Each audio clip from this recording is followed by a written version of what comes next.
우리 오늘 사도행전 19번째 시간입니다. 사도행전 8장 전체 볼게요. 사도행전 8장 1절로 40절까지 보겠습니다.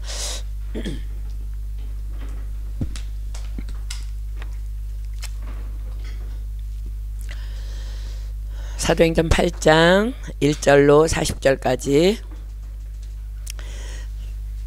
다 찾으셨으면 우리 교독할게요. 사도행전 8장 1절로 40절입니다. 사울이 그의 죽임당함을 마땅히 여기더라. 그날에 예루살렘에 있는 교회에 큰 핍박이 나서 사도 외에는 다 유대와 사마리아와 모든 땅으로 흩어지니라. 사울이 교회를 잔멸할세 각 집에 들어가 남녀를 끌어다가 옥에 넘기니라. 빌립이 사마리아 성에 내려가 그리스도를 백성에게 전파하니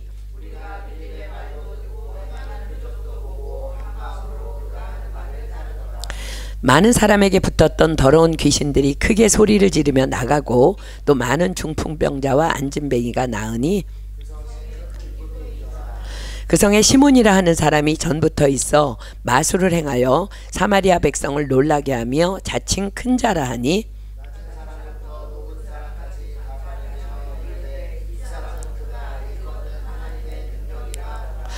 오랫동안 그 마술에 놀랐으므로 저희가 청종하더니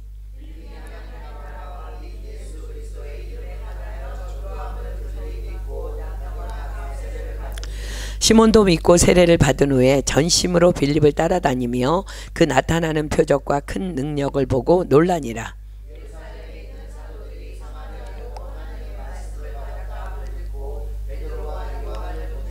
그들이 내려가서 저희를 위하여 성령 받기를 기도하니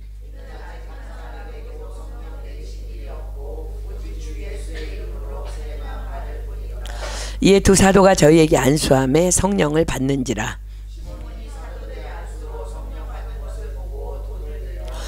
가로되 이 권능을 내게도 주어 누구든지 내가 안수하는 사람은 성령을 받게 하여 주소서 하니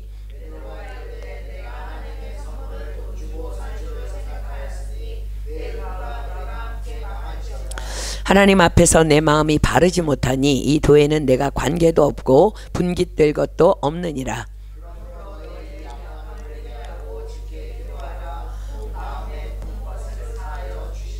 내가 보니 너는 악독이 가득하며 불의에 매인 바 되었도다.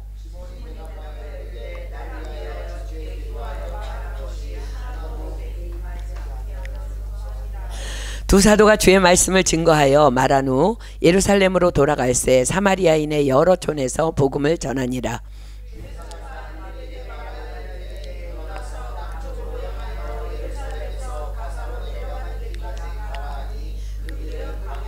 일어나 가서 보니 에디오피아 사람 곧 에디오피아 여왕 간다게의 모든 국고를 맡은 큰 권세가 있는 내시가 예배하러 예루살렘에 왔다가 성령이 빌립더러 이르시되 이 병거로 가까이 나아가라 하시거늘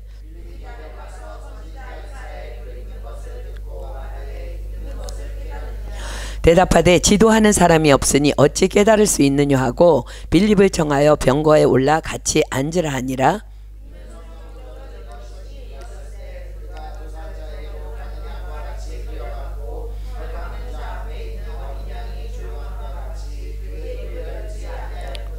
낮을 때에 공변된 판단을 받지 못하였으니 누가 가히 그 세대를 말하리요. 그 생명이 땅에서 빼앗김이로라 하였거늘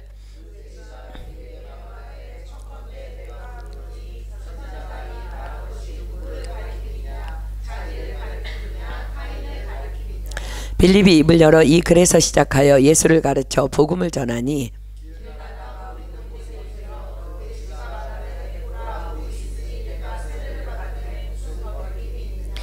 이에 명하여 병거를 머물고 빌립과 내시가 둘 다 물에 내려가 빌립이 세례를 주고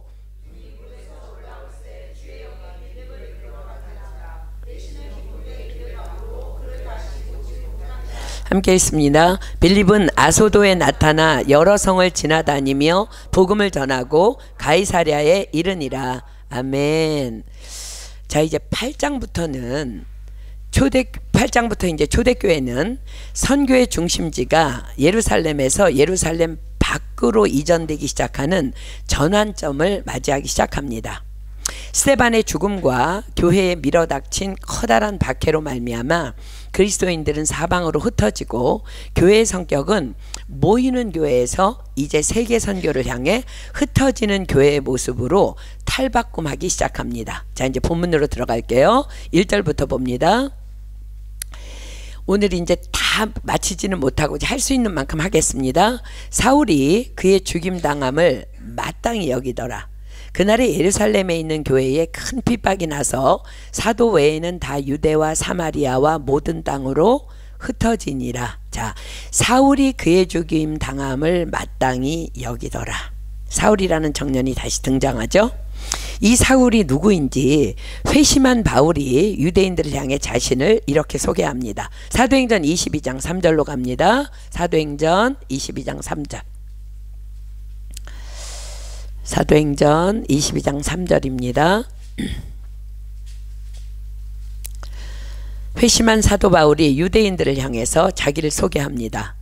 나는 유대인으로 길리기아 다소에서 났고 이성에서 자라 가말리엘의 문화에서 우리 조상들의 율법에 엄한 교훈을 받았고 오늘 너희 모든 사람처럼 하나님께 대하여 열심하는 자라. 그렇습니다. 이 사울이라는 청년은 바리새인 중에서도 바리새인인 가말리엘 문화에서 자란 명문가 출신입니다. 가말리엘은 당시 율법 교사로 모든 백성에게 존경을 받는, 특히 율법을 지키는 일과 전통을 존중하는 점에서는 엄청 엄격했던 당시 최고의 석학이었습니다. 그러므로 이렇게 자란 사울은 율법은 곧 하나님이라는 믿음으로 하나님께 대하여 열심히 특심이었던 자였습니다. 그러나 예수님께서는 그런 바리새인들을 향하여 이렇게 책망하십니다. 마태복음 23장 27절로 28절 봅니다. 마태복음 23장 27절로 28절. 마태복음 23장 27절로 28절입니다. 화 있을진저 외식하는 서기관들과 바리새인들이여, 회칠한 무덤 같으니 겉으로는 아름답게 보이나 그 안에는 죽은 사람의 뼈와 모든 더러운 것이 가득하도다. 이와 같이 너희도 겉으로는 사람에게 옳게 보이되 안으로는 외식과 불법이 가득하도다. 바리새인들에게 뭐라고요? 회칠한 무덤 같으대. 아무리 무덤을 아름답게 꾸며도 그 안에는 죽은 사람의 뼈와 모든 더러운 것이 가득할 수밖에 없는 것입니다. 그렇습니다. 유대인들이 지키고 있는 율법은 분명히 모세를 통해 하나님이 주셨지만, 그러나 율법은 하나님이 아닙니다. 그러므로 율법을 지키는 것이 믿음이 아니라 율법을 주신 하나님을 믿기 때문에 율법을 지키는 것이 믿음인 것입니다. 그러나 바리새인들은 율법을 주신 하나님은 버리고 율법만을 지키는 것에 목숨을 겁니다. 그래서 그들은 율법을 지키지 않으면 서슴지 않고 아무런 거리낌도 없이 사람까지도 죽일 수 있었던 겁니다. 그래서 오늘 본문은 이렇게 시작하고 있죠. 사울이 그의 죽임당함을 마땅히 여기더라. 누구의 죽임당함이에요? 스데반의 죽임당함을 마땅히 여겼다는 거예요. 스데반이 어떤 사람이었어요? 스데반은 그런 바리새인들을 향해 이렇게 당당히 선포하였던 것입니다. 당신들은 하나님이 아닌 성전을 우상시하고 있고 또 성경에서 예언한 그리스도 예수를 죽인 자들이며 그렇게 항상 하나님의 성령을 거스리는 자들이라고. 그들은 당연히 이를 가며 분노하였고 오히려 스데반 저놈이 성전과 율법을 회방한다고 생각했기에 바리새인 중에 바리새인인 사울은 더더욱 바리새인 공회원들의 견해에 전적으로 동조하면서 앞장서기 시작했던 것입니다. 그러나 다음 장인 사도행전 9장은 다메섹에서 주님을 만났을 당시 사울의 영적 상태를 이렇게 보여줍니다. 자, 사도행전 9장 다음에 배울 말씀이지만 먼저 볼게요. 사도행전 9장 8절로 9절 그리고 17절로 18절입니다. 사도행전 9장 8절로 9절 17절로 18절. 자, 예수님께서 사울을 다메섹 선상에서 부르셨습니다. 사울이 엎드러졌습니다.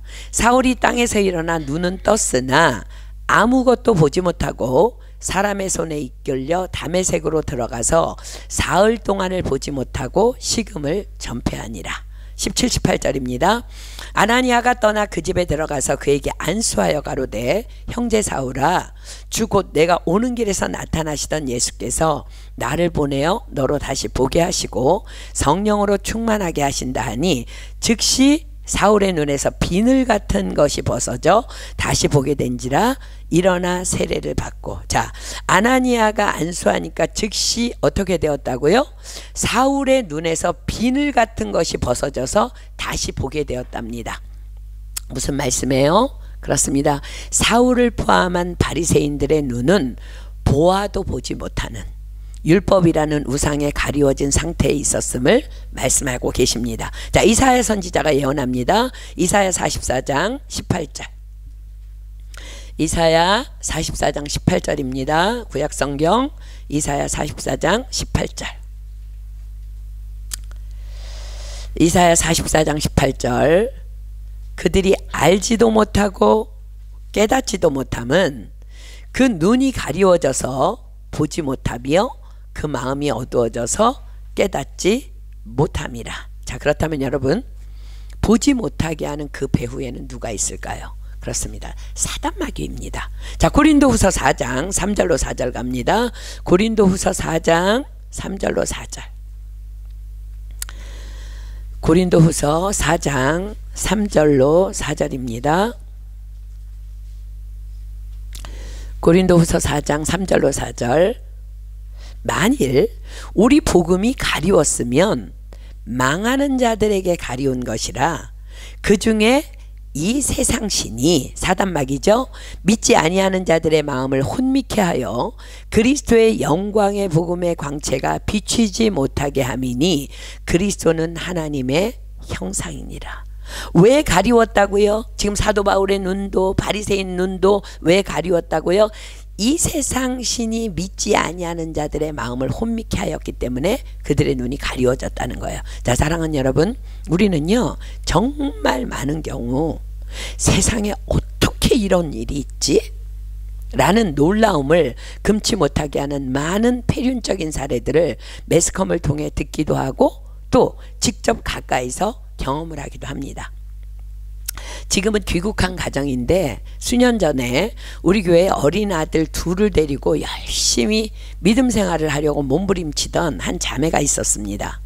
늘 그 자매의 소원이자 기도 제목은 당연히 남편이 교회에 나오는 것이었습니다. 그러나 그 남편은 교회와 무슨 원한 관계가 있는 것 같이 아내와 아이들이 교회에 나가는 것은 마지못해서 허용하지만 자신은 결코 교회 쪽으로 눈길도 주지 않았습니다. 그런데 어느 날 길을 가다가 그 부부가 노천 카페에 앉아서 차를 마시고 있는 것이 보였어요. 그래서 제가 너무 반가워서 인사를 하니까 그 자매가 막 벌떡 일어나더니 선교사님 하면서 인사를 하는데 그 남편은요 마치 우리를 투명인간 취급을 하면서 눈길도 한번 안 주고 그냥 동상처럼 왔냐? 그래서 어쩌라는 거야? 라는 동상처럼 그냥 앉아 있는 거예요. 그러자 이 자매가 너무 당황해 하기에 그냥 니네 둘이서 데이트하고 있구나, 좋은 시간 보내거라, 그러고는 얼른 그 자리를 피해서 떠나왔습니다. 함께 있던 우리 가족들도 많이 당황스러웠지만, 자 여러분들, 그 남편이 그렇게 행동하도록 누가 뒤에서 역사하고 있는 거예요? 사단마귀의 역사입니다. 사단마귀의 목적이 뭐예요? 우리로 그를 미워하고 판단하게 만들어서 그의 구원을 위한 기도를 멈추게 하려는 계략입니다. 속지 마십시오. 요즘 아이들 여러분들 싸가지가 없다고 말하죠. 바로 그 싸가지가 없는 것이 사단의 영역이라는 것을 우리는 반드시 기억해야 돼요. 나쁜 영의 세력이 있음을 우리가 도통 믿지 않으면 어떤 일이 일어나요?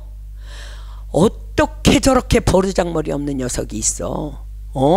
교회를 나오고 안 나오고를 떠나서 연세 드신 어른들이 반갑게 가서 인사를 하는데 인사는커녕 그냥 투명인간 취급을 하고 그냥 그 자리에 망부석처럼 앉아있다니. 자, 그러나 사랑하는 여러분, 주님은 말씀하셨습니다. 내가 의인을 부르러 온 것이 아니요 죄인을 불러 회개시키러 왔노라. 아멘입니까? 그렇습니다. 그러므로 우리는 속지 말고 그런 자들을 위해 더더욱 기도해야 하는 것입니다. 또한 그래서 우리는 더더욱 이 세대를 위해 또한 다음 세대를 위해 긴장하며 깨어 기도해야 하는 것입니다. 사랑하는 여러분, 제발 성령을 제한하지 마십시오. 성령은요 뚜삐성이에요. 뭐든지 가능해. 아멘입니까? 자, 여러분, 우리가 가끔 얘기하죠. MZ세대요? X세대는 싸가지가 다 있었습니까? 어느 세대든 성령 받으면 다 변화되는 것입니다. 아멘. 제가 그날 그 광경을 보고 나니까 제 마음이 더욱더 그 형제를 향해 갈급함이 막 더해졌습니다. 근데 어느 날 마침 그 자매가로부터 선교사님, 오늘 남편이 없는 날이라고 신방 요청을 했어요. 그래서 제가 스스로가 최고의 지성인이라고 자부하고 있는 그 형제를 위해서 이 세대에서 최고의 지성인이라 자부하며 살아오셨던 이어령 교수님의 간증책을 그 형제를 위해서 준비해서 그 집에 이제 신방차 갔다가 그 형제의 공부방에다가 이렇게 슬며시 두고 왔습니다. 그런데 그 형제가 집으로 돌아오자마자 그 책을 보고는 그 책을 들어서 방구석에다 확 던져버리더라는 거예요. 그 아내가 울먹이면서 전해주는데 제 마음이 너무 아팠습니다. 자, 사랑하는 여러분, 그러나 우리는 그럼에도 그런 자들을 위해 기도해야 합니다. 아멘. 왜요? 그 배후에 누가 있어요? 사단 마귀가 그러는 거야. 그 사람이 그러는 게 아니라 나중에 은혜 받고 나면요 기억도 못해. 제가 그랬어요? 죄송합니다. 자, 보세요. 예수님께서는요 십자가상에서 돌아가시기 전에 자기를 못 박은 자들을 위해서 어떻게 기도하셨어요? 아버지여, 저희를 사하여 주옵소서. 자기 하는 것을 알지 못함이니이다. 그렇습니다. 그들은 그들의 눈이 가리워져서, 그들의 귀가 가리워져서 보지 못하고 듣지 못하는 것입니다. 그러나 우리가 믿고 우리가 받은 성령님은 견고한 진을 파하는 강력이십니다. 아멘. 우리도 그런 자들을 위해 판단하지 아니하고 애통한 마음으로 기도할 때 언젠가 하나님께서는 그들도 스데반의 죽음을 마땅히 여기던 사울을 다메섹 산상에서 만나 주심 같이 그들도 반드시 만나 주실 것입니다. 아멘. 자, 사랑하는 여러분, 그렇다면 이제 답이 나오죠. 하나님께서는 왜 사울을 만나 주셨을까요? 왜? 그것은 분명히 초대교회 성도들의 기도 때문이었을 것이라 저는 확신합니다. 오늘 본문에서 우리가 보듯이 이 사울이라는 청년의 완악함으로 초대교회에 엄청난 핍박이 시작됩니다. 그러나 지금 초대교회 성도들과 사도들의 영적 상태가 어떤 상태예요? 그렇습니다. 그들은 다 성령으로 충만하였습니다. 그렇다면 스데반을 죽이는데 앞장서고 교회를 핍박하는 주동자였던 사울이라는 청년을 위해 초대교인들은 과연 무엇을 하였을까? 저놈의 새끼 막 이랬겠어요? 아니요. 그들은 성령 안에서 예수님의 말씀을 기억하며 사울을 위해 불쌍히 여겨달라고 기도하고 또 기도했을 것입니다. 자, 주님께서 뭐라고 말씀하셨어요? 어느 날 베드로가 주님께 질문합니다. 마태복음 18장으로 갑니다. 마태복음 18장. 우리가 지난주에 목사님을 통해서 말씀을 들었듯이 언제 우리에게 핍박이 올지 모르고요, 언제 우리에게 환난이 닥쳐올지 몰라요. 지난번에 우리 가서 그 니콜라 집사님 교회 가서 목사님 그 설교했잖아요. 그때 그 교회 목사님이 우리 교회에 오셨었는데 처음으로 우리 송 목사님 만나가지고 하는 인사가 이거였어요. 자네 준비되었는가? 이제 우리는 목사들은 동성애가 죄라 그러면 감옥에 가는 시대야. 이제는 곧 그런 시대가 올 텐데 자네 준비되었나? 라고 그 목사님 부르셨어요. 우리 어떻게 해야 돼요? 자, 마태복음 18장 21절로 22절 보십시오. 지금 이 세대를 위해서 우리가 어떻게 기도해야 하는지 예수님께서 말씀하십니다. 그때 베드로가 나와 가로되 주여 형제가 내게 죄를 범하면 몇 번이나 용서하여 주리이까 7번까지 하오리이까 예수께서 가라사대 내게 이르노니 7번뿐 아니라 70번씩 7번이라도 할지니라. 무슨 말씀이에요? 무제한 용서라는 거야. 무제한. 여러분 사단에 씌운 사람들은요 싸가지 예의 없습니다. 그냥 막 나갑니다. 근데 그들과 대항하지 말라는 거야. 그래서 주님은 구체적인 용서의 방법을 이렇게 제시하십니다. 마태복음 5장 44절입니다. 마태복음 5장 44절. 마태복음 5장 44절. 나는 너희에게 이르노니 너희 원수를 사랑하며 너희 핍박하는 자를 위하여 기도하라. 원수를 사랑하는 구체적인 방법이 뭐예요? 핍박하는 자를 위해 기도하는 거예요. 초대교회 우리 성도들과 초대교회 사도들은 당연히 사도 바울을 위해서 기도했겠죠. 그죠? 누가복음은 더 상세히 기록합니다. 누가복음 6장 27절로 28절. 누가복음 6장 27절로 28절. 누가복음 6장 27절로 28절.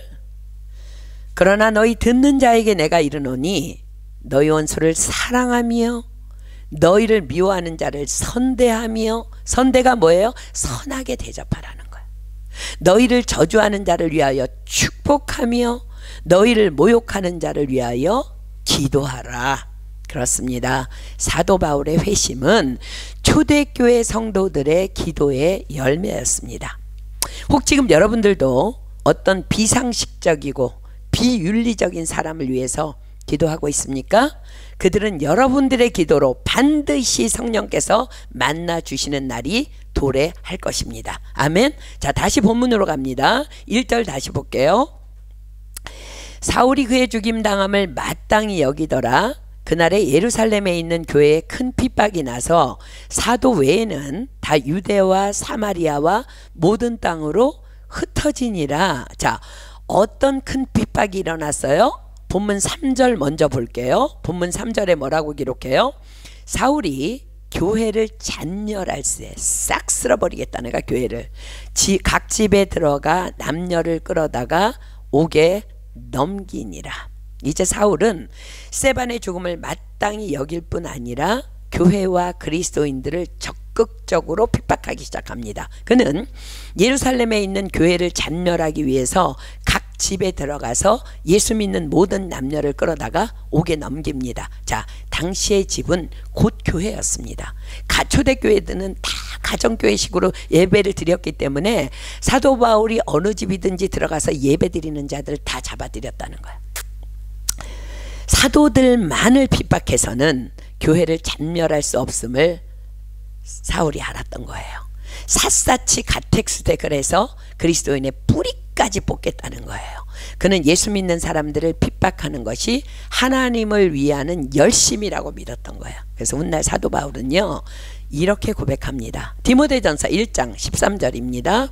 디모데전서 1장 13절. 여러분들 기억하십시오. 우리가 바라보는 어찌 이런 일이 모르고 하는 짓이라는 거야. 모르고 뒤집어 씌워서 모르고 하는 거라는 거야. 디모데전서 1장 13절입니다. 내가 전에는 회방자요 핍박자요 포행자였으나 도리어 긍휼을 입은 것은 내가 믿지 아니할 때에 알지 못하고 행하였습니다. 그렇습니다. 우리는 불쌍히 여겨야 됩니다. 그렇습니다. 그는 예수님을 통하여 나타난 하나님의 모든 의를 알지 못하고 너무 무지해서 예수 믿는 자들을 핍박하였던 것입니다. 그런 그를 향해서 다메섹 선상에서 주님이 오셔서 뭐라고 말씀하셨어요? 사울아 사울아 어찌하여 내가 나를 핍박하느냐. 그렇습니다. 그가 교회와 성도를 핍박한 것은 바로 예수님을 핍박한 거라는 거예요. 자, 하나님께서는 그 핍박으로 성도들을 흩으셨습니다. 자, 다시 본문 1절로 갑니다. 사울이 그의 죽임을 당함을 마땅히 여기더라. 그날에 예루살렘에 있는 교회에 큰 핍박이 나서 사도 외에는 다 유대와 사마리아 모든 땅으로 흩어지니라. 자, 핍박이 나자 어떻게 되었다고요? 초대교회가 사도 외에는 다 유대와 사마리아 모든 땅으로 흩어지니라. 자, 흩어지니라. 야, 여기에서 사용한 흩어지다라는 말의 성경 원어적인 의미는 씨앗이 흩어지다 또는 불씨가 흩어지다라고 할 때 쓰이는 말을 사용했습니다. 그렇습니다. 교회에 큰 핍박이 나자 어쩌면 사도들이 초대교회 성도들에게 예수님의 말씀을 기억하며 빨리 도망가, 빨리 피해, 그 자리를 피하여 도망가도록 권면했을 거예요. 자, 마태복음 10장에 예수님께서 말씀하십니다. 마태복음 10장 21절로 23절입니다. 마태복음 10장 21절로 23절. 주님이 미리 예고하셨습니다. 마태복음 10장 21절로 23절. 장차 형제가 형제를, 아비가 자식을 죽는데 내어주며 자식들이 부모를 대적하여 죽게 하리라. 또 너희가 내 이름을 인하여 모든 사람에게 미움을 받을 것이나 나중까지 견디는 자는 구원을 얻으리라. 이 동네에서 너희를 핍박하거든 저 동네로 피하라. 내가 진실로 너희에게 이르노니 이스라엘의 모든 동네를 다 다니지 못하여 인자가 오리라. 그렇습니다. 실제적으로 그 초대교회들이 흩어진 것은요, 핍박을 피한 도망이었어요. 그러나 성경의 저자이신 성령님은요, 이것을 흩어지니라 라고 기록합니다. 무슨 뜻일까? 그렇습니다. 이 핍박을 통한 하나님의 섭리가 그 안에 있었다는 것을 말씀하고 계시는 거예요. 자, 2, 3, 4절입니다. 본문 2, 3, 4절. 경건한 사람들이 스데반을 장사하고 위하여 크게 울더라. 사울이 교회를 잔멸할 때 각 집에 들어가 남녀를 끌어다가 옥에 넘기니라. 4절 보세요. 그 흩어진 사람들이 두루 다니며 복음의 말씀을 전할세. 그렇습니다. 경건한 사람들이 스데반을 장사하고 크게 울었지만 하나님은 스데반의 순교를 통하여, 즉 사울의 핍박을 통하여 세계 선교의 계획을 갖고 계셨습니다. 스데반의 순교로부터 시작된 박해는 초대 교인들을 더욱 경건한 사람으로 빚어갑니다. 복음을 더욱 신뢰하게 만들었으며 고난을 통해 더욱 하나님만을 의지하게 만들었습니다. 왜 그랬을까? 왜? 지금 고난을 받고 핍박을 받는데 어떻게 그래요? 그것은 예수님께서 말씀하신 그대로의 역사가 그들 눈앞에서 고스란히 이루어지고 있었기 때문에 그렇습니다. 진짜네, 진짜네, 진짜네. 예수님의 말씀대로 모든 것들이 이루어지네. 우리는 복음을 전해야 돼. 주님께서 뭐라고 말씀하셨어요? 장차 너희가 내 이름을 인하여 모든 사람에게 미움받을 거야 라고 하셨고, 그들은 그 말씀 그대로 지금 환란에 던져졌기에 오히려 그들은 예수님의 말씀을 또 기억하며 기뻐하며 즐거워합니다. 자, 지난주에 우리 주일날 받은 말씀으로 가볼까요? 마태복음 5장 11절로 12절입니다. 마태복음 5장 11절로 12절. 마태복음 5장 11절로 12절. 마태복음 5장 11절로 12절. 나를 인하여 너희를 욕하고 핍박하고 거짓으로 너희를 거스려 모든 악한 말을 할 때에는 너희에게 복이 있나니 기뻐하고 즐거워하라. 하늘에서 너희의 상이 큼이라. 너희 전에 있던 선지자들을 이같이 핍박하였느니라. 자, 그들이 기뻐하고 즐거워하며 감사하며 복음을 위해서 더 힘쓰고 더 단단해졌다는 증거가 뭐예요? 본문 4절입니다. 다 본문 4절 다시 가보세요. 그들이요 그냥 핍박으로 도망갔다면 이런 일은 있을 수 없어요. 4절 봅니다. 그 흩어진 사람들이 두루 다니며 복음의 말씀을 전할세. 그렇습니다. 하나님께서는 핍박으로 성도들을 흩으셨습니다. 그리고 흩어진 자들을 통하여 놀라운 구원의 역사를 이루어 가십니다. 복음의 불씨가 세계로 퍼져나가도록 섭리하신 것입니다. 사단은 교회를 핍박하였지만 하나님께서는 그 위에 성령의 역사를 이루십니다. 그 흩어진 사람들이 두루 다니며 복음을 전하기 시작한 거예요. 마치 불을 끄려다가 그 불똥이 튀어서 바람에 의해 더 번져나가게 된 것과 같은 역사가 초대교회 안에 일어나게 된 것입니다. 자, 사랑하는 여러분, 여러분들 기억하십니까? 예수님께서는 승천하시기 전에 뭐라고 말씀하셨어요? 사도행전 1장 8절 갑니다. 사도행전 1장 8절. 사도행전 1장 8절. 오직 성령이 너희에게 임하시면 너희가 권능을 받고 예루살렘과 온 유대와 사마리아와 땅끝까지 이르러 내 증인이 되리라 하시니라. 자, 보세요. 그러나 초대교회는 예루살렘 안에서 일어난 급격한 교회의 부흥 안에서 어찌할 바를 몰라 머뭇거리고 있었을지도 모릅니다. 아니, 어쩌면 그 부흥 안에서 안주하려고 했을지도 모르겠습니다. 그러나 하나님의 뜻은 성령 받은 초대교회를 통해 예루살렘과 온 유대와 사마리아와 땅끝까지 이르러 복음이 전파되는 것이었어요. 이제 하나님께서는 급격한 교회의 부흥에 취해 있는 초대교회의 핍박이라는 통로를 이용해서 사마리아와 땅끝으로 복음의 확산을 시작하신 것입니다. 자, 사랑하는 여러분, 여러분들은 무엇 때문에 잘 되기를 원하십니까? 예수님을 믿는 자들은 예수님의 말씀 그대로만 산다면 반드시 잘 되게 되어 있습니다. 그러나 그 잘됨이 반드시 축복은 아님을 기억하십시오. 왜냐하면 그 잘됨이 믿음을 안주하게 만드는 악의 도구로도 전락할 수 있기 때문입니다. 어떤 사람은 어려울 때는요 엄청 열심히 기도해요. 그리고 교회에 딱 붙어서 모든 교회의 사역에 동참하며 열심을 내다가 조금 숨통이 트이고 살만하면, 조금 살 만큼 형편이 좋아지면 그 좋아진 형편을 누리느라 삶에 안주하며 사역의 현장에서 어느 때부터 보이지 않고 사라집니다.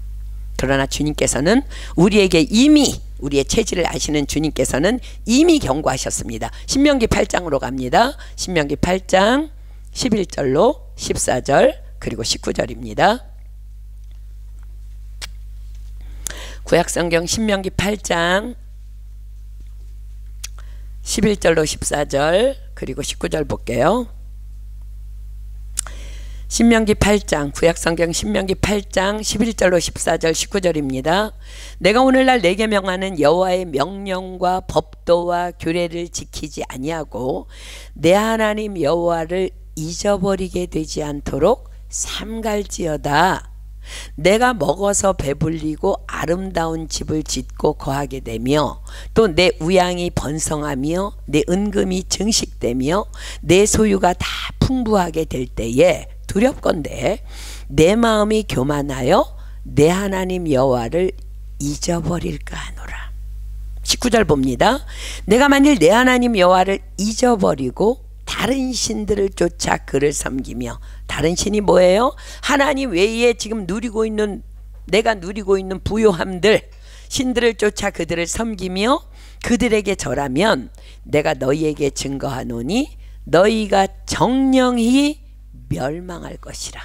자, 사랑하는 여러분, 반드시 기억하십시오. 성령 받은 교회 공동체와 교회의 사명은 너희는 온 천하에 다니며 만민에게 복음을 전파하라.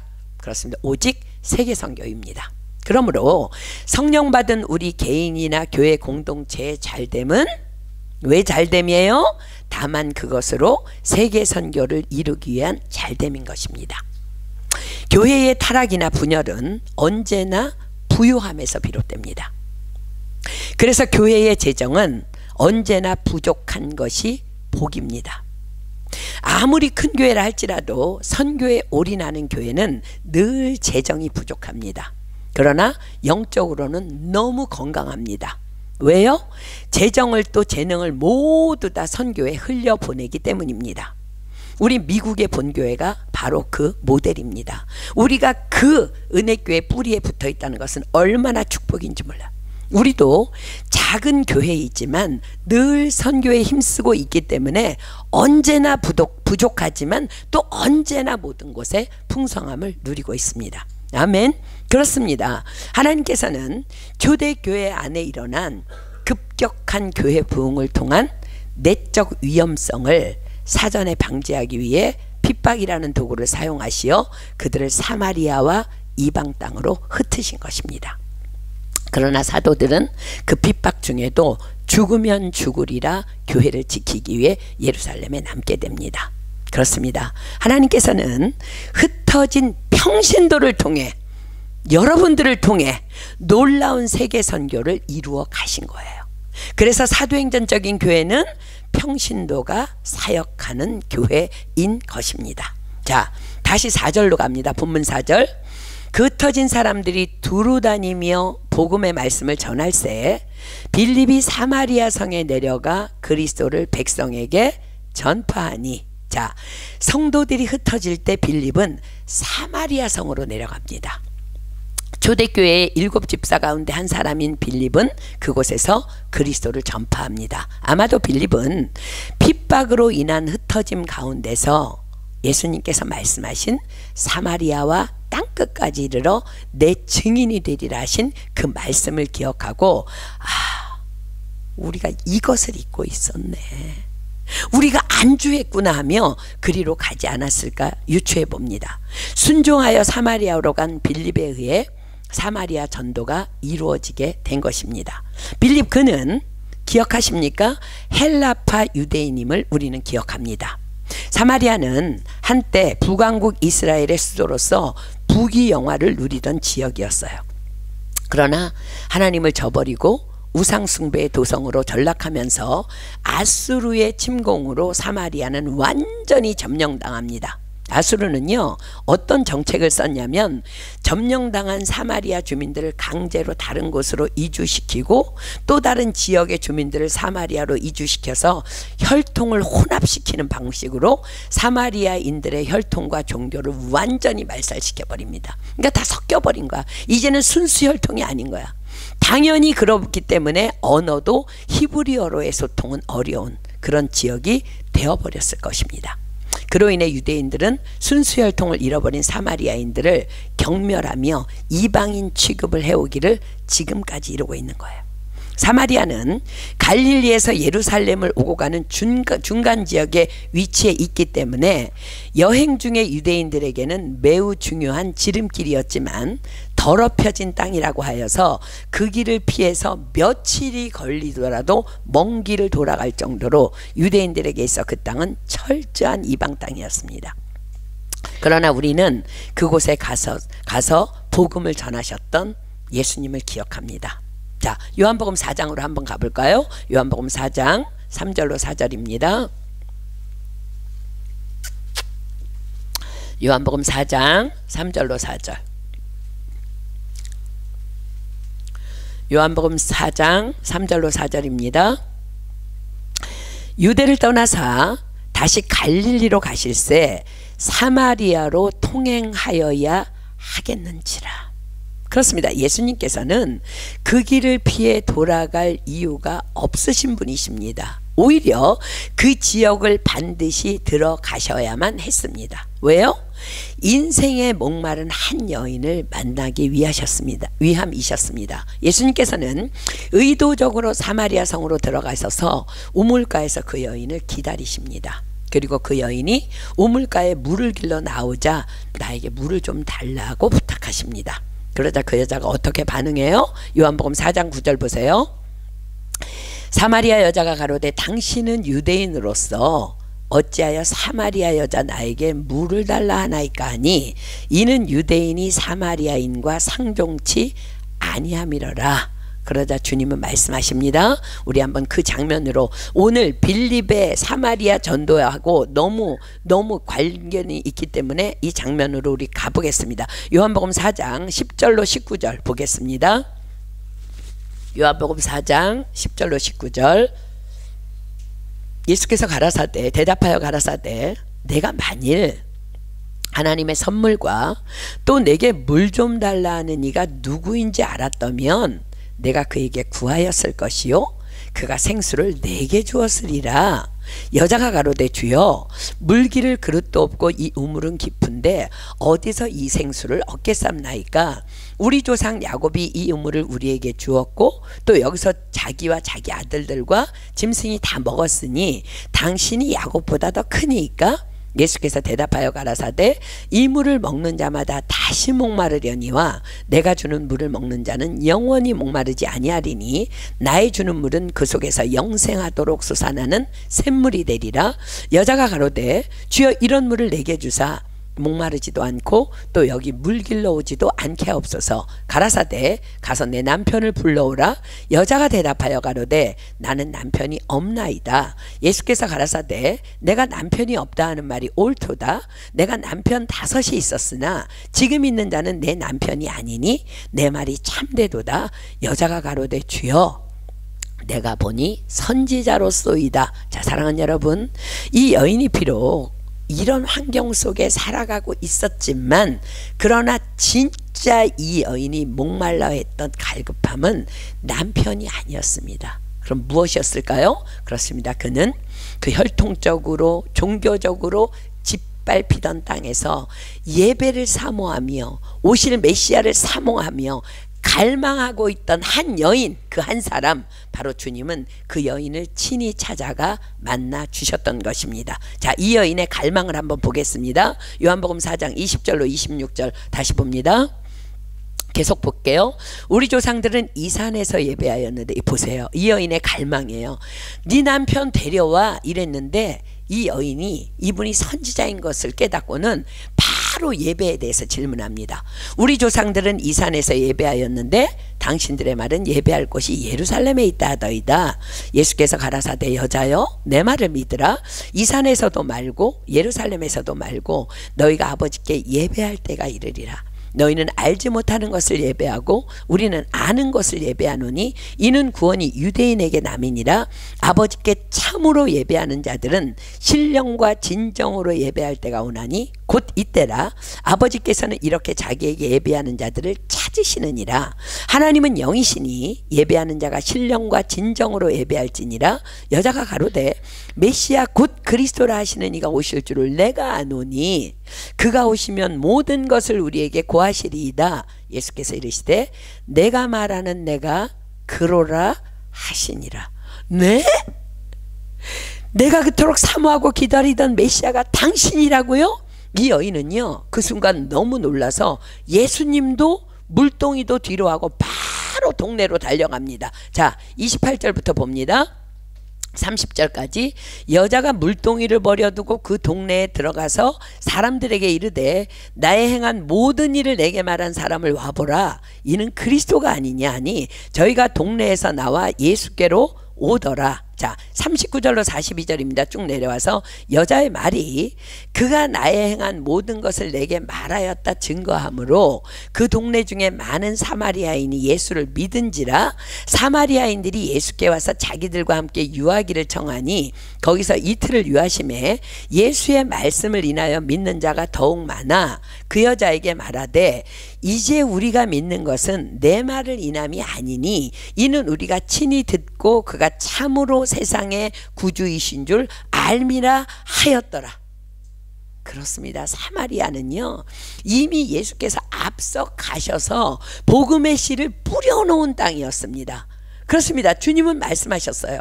오직 성령이 너희에게 임하시면 너희가 권능을 받고 예루살렘과 온 유대와 사마리아와 땅끝까지 이르러 내 증인이 되리라. 그렇습니다. 빌립은 다만 핍박을 통해 흩어질 때에 성령님의 생각나게 하심으로 이 말씀을 기억하여 사마리아 땅으로 들어갔는데 그 땅은 이미 복음을 받기에 예비되어 있던 땅이었습니다. 그렇습니다. 주님은 언제나 우리에게 말씀하십니다.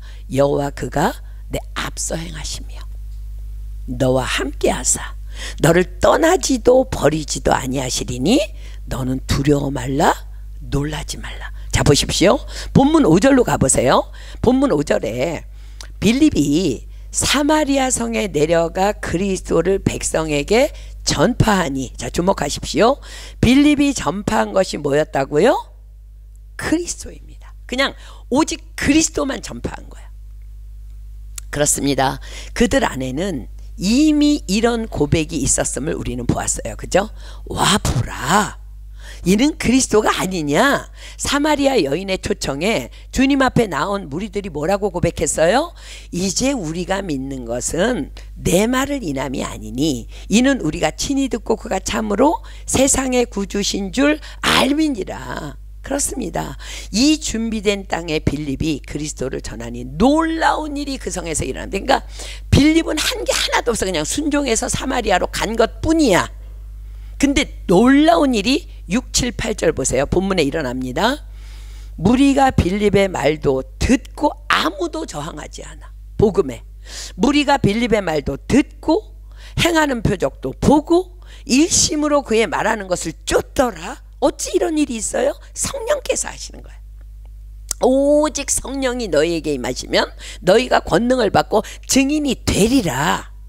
많은 사람에게 붙었던 더러운 귀신들이 크게 소리를 지르며 나가고 또 많은 중풍병자와 안진뱅이가 나으니 그 성에 큰 기쁨이 있더라. 누가 행하신 거예요? 성령님께서. 자, 사랑하는 여러분, 주님이 가라 하시면 가면 되는 것입니다. 성령 받은 우리의 사명은 다만 땅끝까지 이르러 내 증인이 되리라 하신, 그렇습니다, 세계 선교입니다. 주께서 말씀하십니다. 신명기 30장으로 갈게요. 신명기 30장. 우리는 선교하자, 전도하자. 아, 제가요? 아니요. 순종하십시오. 주님께서 말씀하십니다. 신명기 30장 11절로 14절입니다. 신명기 30장 11절로 14절. 신명기 30장 11절로 14절입니다.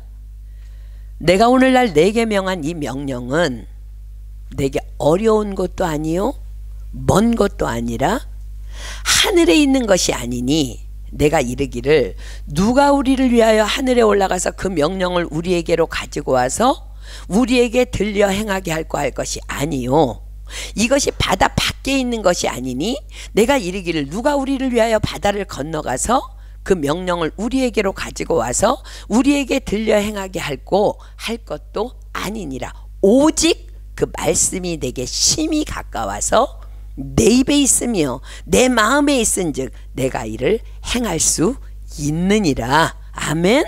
왜요? 우리에게는 성령님이 계시기 때문에. 자, 여기까지 말씀 정리합니다. 주님께서는 부활하신 후에 승천하시면서 말씀하셨습니다. 예루살렘을 떠나지 말고 내게 들은 바 아버지의 약속하신 것을 기다리라. 그리고 연이어 말씀하셨습니다. 오직 성령이 너희에게 임하시면 너희가 권능을 받고 예루살렘과 온 유대와 사마리아와 땅끝까지 이르러 내 증인이 되리라. 그리고 말씀대로 예루살렘을 떠나지 아니하고 약속하신 성령을 기다리던 120문도에게 오순절날 마가의 다락방에 성령님께서 오셨고 성령 받은 그들을 통해 초대교회가 세워집니다. 그러나 유대인들에 의해 핍박이 시작되면서 사도들은 매를 맞기도 하고 옥에 갇히기도 하는 고난 중에 교회는 더 부흥과 성장이 이루어집니다. 그러나 그들이 놓치고 있었던 것이 있었습니다. 바로 어떤 말씀이에요? 오직 성령이 너희에게 임하시면 너희가 권능을 받고 예루살렘과 온 유대와 사마리아와 땅끝까지 이르러 내 증인이 되리라. 그렇습니다. 주님은 분명히 말씀하셨습니다. 너희는 온 천하에 다니며 만민에게 복음을 전파하라.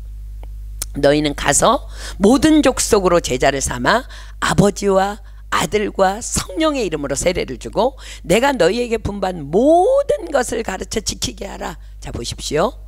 예루살렘을 떠나지 말라는 명령은 언제까지예요? 성령을 받을 때까지. 그렇다면 성령 받은 자는 이제 무엇을 해야 해요? 그 받은 성령의 권능으로 일어나서 온 유대와 사마리아와 땅끝까지 이르러 주 예수님의 증인의 삶을 살아가야 하는 것입니다. 이것이 바로 우리에게 성령을 주신 목적이며 성령 받은 우리의 사명인 것입니다. 그러나 초대교회는 급격한 교회의 부흥과 성장에 어찌할 바를 모른 채 그들의 진짜 사명을 놓치고 있었던 것입니다. 그러나 하나님은 당신의 계획을 반드시 이루시는 분이십니다. 세계 선교를 위해 초대교회를 스데반의 순교와 바울이라는 청년의 교회 잔멸이라는 핍박을 통해 온 세상으로 흩어버리신 것입니다. 자, 사랑하는 여러분, 성령 받으셨습니까? 그러면 흩어져서 복음을 전해야 합니다. 혹 우리 중 아직 나는 성령을 못 받았습니다 하는 분은 계속 예루살렘을 떠나지 말고 약속하신 성령을 기다리십시오. 우선 주님의 몸된 교회 모든 공식 예배에 빠짐없이 다 나와 양육 받으십시오. 지금 이 말씀이 무슨 뜻인지 모르면 아직 성령 못 받은 거예요. 그러나 지금 오늘 보니까 우리 가운데는 그런 사람 아무도 없어. 그러나 성령을 받았음에도 불구하고 교회에만, 예루살렘에만 안주하여 있다면, 겨우 교회만 왔다 갔다 하고 있다면, 옆에 있는 사람에게조차 복음을 전하지 못하고 있다면, 교회 안에서 선교지를 향한 광고가 계속 선포되고 있음에도 불구하고 이 핑계 저 핑계 대며 꼼짝 안 하고 움직이지 않고 있다면, 나를 위해 죽기까지 십자가를 지신 주님은 나 까닭에 슬퍼하시며 고통하시며 애통해 하시지 않으시겠습니까? 왜요? 나를 사랑하신 그분의 유언이 바로 전도요 선교의 사명을 감당하려 하라 하시는 간곡한 부탁이었기 때문입니다. 그러나 꼼짝하지 않고 있다면 어쩌면 어느 날 생각지 못한 고난을 통해 초대교회 성도들을 강제적으로도 사마리아와 땅끝까지 선교사로 파송해서 흩어놓으신 것처럼 영구히 선교사로 보냄을 받게 될 수도 있음을 우리는 기억해야 합니다. 왜냐하면 우리의 사명은 세계 선교이니까. 성령 받은 우리의 사명은 바로 그것이니까. 사랑하는 여러분, 우리 세계 선교 해야 합니다. 이번 파리TD에 100% 여러분들 다 참석해야 합니다. 한 영혼이 천하보다 귀하다 하셨습니다. 그 한 영혼인 캔디데이트를 위해 우린 목숨 걸고 기도하며 준비하며 매달려야 합니다.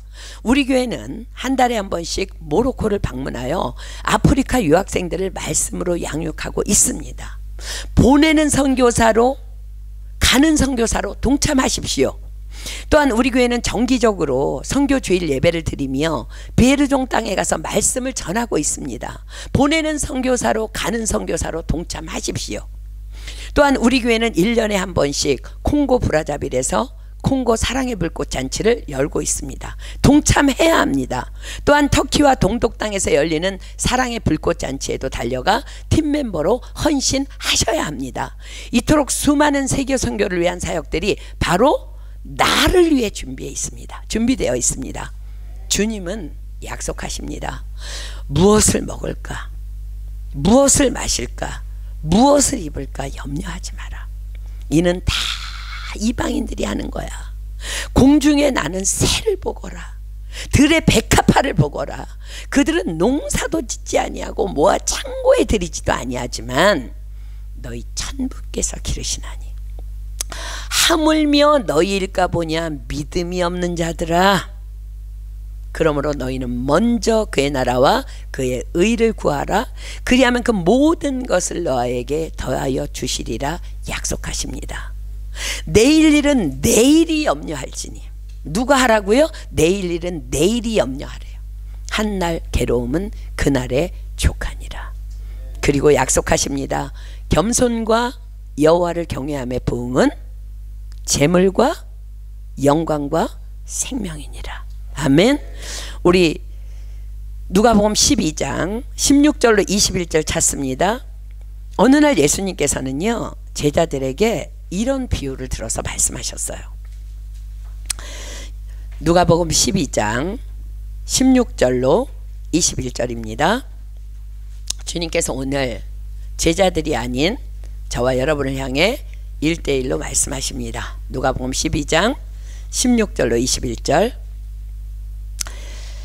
한 부자가 그 밭에 소출이 풍성함에 심중에 생각하여 가로되 내가 곡식 쌓아둘 곳이 없으니 어찌할꼬 하고, 또 가로되 내가 이렇게 하리라. 내 곡간을 헐고 더 크게 짓고 내 모든 곡식과 물건을 거기 쌓아두리라. 또 내가 내 영혼에게 이르되 영혼아 여러 해 쓸 물건을 많이 쌓아두었으니 평안히 쉬고 먹고 마시고 즐거워하자리라 하되 하나님은 이르시되 어리석은 자여 오늘 밤에 내 영혼을 도로 찾으리니 그러면 내 예비한 것이 네 것이 되겠느냐 하셨으니 자기를 위하여 재물을 쌓아두고 하나님께 대하여 부요치 못한 자가 이와 같으니라. 사랑하는 여러분, 과연 오늘 여러분들의 삶의 이유는 무엇입니까? 왜 공부하고 왜 돈 벌고 왜 일하고 있습니까? 사랑하는 여러분, 우리가 많은 사람들이 읽어 알고 있듯이 톨스토이의 작품 사람은 무엇으로 사는가에는요, 하나님께 벌을 받아서 인간 세상에서 구두 수송공으로 살아가는 미카엘이라는 천사가 나옵니다. 이 미카엘은 인간 세상에서 하나님이 주신 세 가지의 문제의 답을 찾아야 다시 하나님께 돌아갈 수 있었는데, 그 중에 하나가 사람에게 주어지지 않은 것이었습니다. 그것을 알아야 되는 거야. 어느 날 미카엘을 찾아와서 비싼 구두를 맞춰달라는 한 부자가 있었는데, 천사인 미카엘은 그가 내일 죽게 된다는 것을 알 수 있었어요. 왜? 천사기 때문에. 당장 내일 죽을 목숨인데 비싸고 튼튼한 구두를 맞춰달라니 이 무슨 비련한 짓이란 말인가 라고 생각한 미카엘은 비싼 구두 대신 오늘 하루 편하게 신을 수 있는 슬리퍼를 만들어주지만 부자는 오히려 화를 내며 돌아갑니다. 미카엘은 사람들이 자신들의 죽을 날을 알지 못하기 때문에 이런 우를 범한다는 것을 알았어요. 사람들에게 주어지지 않은 것은 바로 자신들이 죽을 날짜를 아는 것, 그것이었습니다. 그렇습니다. 자신이 언제 죽을지 아는 사람은 아무도 없습니다. 주님은 오늘 우리에게 말씀하십니다. 오직 성령이 너희에게 임하시면 너희가 권능을 받고 예루살렘과 온 유대와 사마리아와 땅끝까지 이르러 내 증인이 되리라. 여러분, 내가 되는 것이 아니라요, 빌립이 사마리아 성으로 하나님의 감동을 받아서 갔는데 하나님이 이미 다 이루어진 땅에 가서 그리스도만 전했는데 그 땅에 복음이 전해진 것처럼 여러분들이 순종할 때 주님께서 행하시는 것입니다.